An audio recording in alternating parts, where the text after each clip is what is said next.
local weather with the KX News Storm Team. Welcome back to KX News at 10. I'm meteorologist Michael Gonzalez, and here's a live look at temperatures across the region. They're pretty stable as they've been for much of the afternoon, and in fact, that 7 degrees at Bismarck is a little warmer than it's been earlier in the day, where we hovered around 6 degrees. That's a good sign. We're not going to be cooling to below zero for much of the region tonight, as we have some southwesterly flow that'll keep the temperatures stable between about 0 and 10 degrees above zero, with the exception being off towards the far southwest, where it's still in the teens above zero. A few spots are below zero off towards the international border, but that's really the exception. And with those lighter winds, your wind chills brought to you by Absolute Comfort Plumbing and Heating are not very cool, at least relative to what we've been seeing some of the previous nights, generally about 0 to 10 degrees below zero. And again, with those lighter winds, they won't be on the terribly brisk side as we move through the rest of tonight. And tomorrow, of course, temperatures are going to be much warmer, so those wind chills will get out of the below zero range for at least a good 36 to 48 hours. The satellite picture right now has showed that skies have cleared up as the Clipper system that moved through today, bringing a couple hours of snow to much of the region, has made it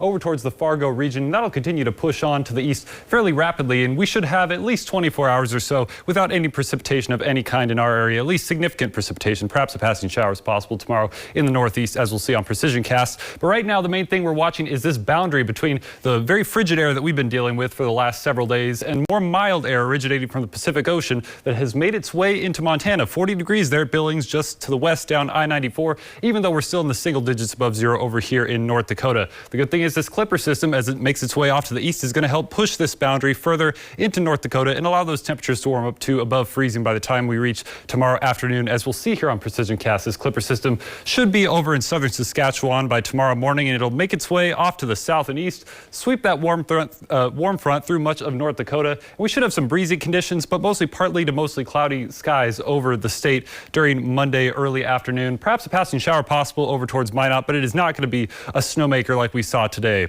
And temperatures, as I had mentioned, are going to be above zero, perhaps warming to as much as 40 degrees over towards the far southwest, with mid-30s most likely for much of central North Dakota. And again, those partly to mostly cloudy skies for much of the region, perhaps near freezing over towards the international border. And the winds are going to be a bit on the breezy side as the Clipper system makes its way on through, perhaps gusting 20 to 30 miles per hour, even as much as 35 miles per hour out of the west as it makes its way on in. But of course, that's going to be nothing compared to what we're going to be dealing with another system that we have coming in on Tuesday. So let's take a look at that. It'll be coming in on Monday night and continuing through much of Tuesday, with winds perhaps gusting as much as 60 to 65 miles per hour across a whole lot of the state. And it will be a much warmer system, so we'll be looking at freezing rain concerns possibly along the Highway 83 corridor, with a light glaze of ice possible, though we're not expecting a whole lot in that regard. It shouldn't be terribly impactful, but it will be something to keep an eye on. And accumulating snow will mostly be off towards the north, towards Minot, and then points east of Minot. So taking a look at Precision Cast now,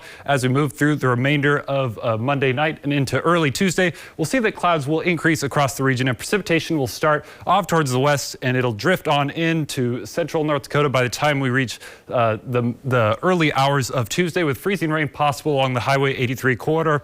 Again, not expecting much other than perhaps a slight glaze of ice, and confidence is fairly low on this. We'll have more details, of course, as we get closer to the event, and snowfall will be expected to the east and north of Minot as we move through Tuesday morning. And as we move through Tuesday afternoon, those winds will get on the gusty side there, especially across much of western and central North Dakota, with snowfall moving on through by the time we move into later on Tuesday. High wind watch is in effect for gusts perhaps as much as 65 miles per hour, and we will be looking at those gusts again in the 50 to 60 mile per hour range across much of southwestern and central North Dakota by the time we get to later on Tuesday afternoon. So now taking a look at Williston's next 5 days, we'll see that temperature roller coaster continue, with temperatures above freezing there on Tuesday, but then down to the single digits above by Thursday, and then below zero perhaps by Friday. 5 below zero for a high. How about that? And then Dickinson's next 5 days, again 43 degrees there, with perhaps a rain snow mix there on Tuesday, then cooling to single digits above zero on Thursday, and then 4 below for Friday. And Minot's next 7 days,